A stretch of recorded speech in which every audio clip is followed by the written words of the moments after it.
Now it turns to part 4. Now it's turn Part to part 4. 4. You will hear an introductory lecture to a course on Southeast Asia. First, you have some time to look at questions 31 to 40. 31 to 40.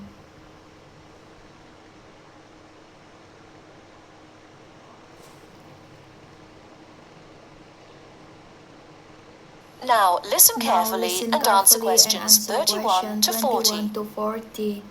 My name is Paul Stange. I'm coordinator of this course. It's called Southeast Asian Traditions.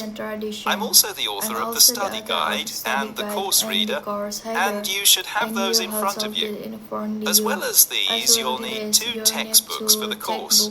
There's the one by Osborne, and there's another by Legg. I'll talk a bit more about the reading materials in a moment. Now, if you haven't got these materials, you can buy the textbooks at the university bookshop, and you can collect the study guide and the course reader from me on your way out of the lecture. The purpose of this lecture is simply orientation. What I'm going to do is introduce myself, talk you through the course, and give you some additional advice, apart from what's contained in the study guide, on dealing with the various assignments for the course. First of all, the materials. You'll find the 2 textbooks very clear, and they give a good basic coverage of the history of the region. Most of the reading materials in the reader are fairly easygoing, but I have to warn you that 2 of them are quite difficult. These are the readings by Smale and Bender, and of these 2, the one by Bender is perhaps the more challenging. But don't let that put you off, because understanding these 2 readings is important to help you develop a clearer understanding of the cultures. In other words, they'll help you acquire greater sensitivity to the differences between the various cultures in the region.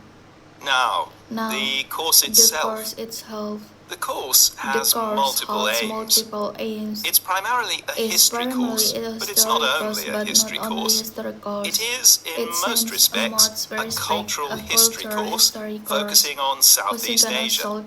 Nevertheless, the course is, as you'll see from the materials, an introduction to the Southeast Asian Studies component of the Asian Studies program. In looking at the cultural history of Southeast Asia, there are 2 major influences to be considered, the Chinese and the Indian. It's important not to forget the extensive influence that these 2 countries have had in the region.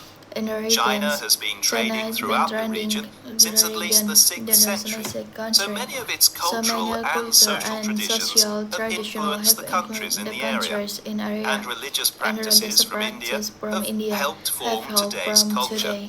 So we'll be looking for the links and the connections between traditional patterns and today's developments in the region. I think you can now begin to see how these past influences might form a background for the present-day social practices. And in the same way, this course will form a basis or background for second and third-year courses, with their focus on the modern period, and in particular, the economic and political situation of the region.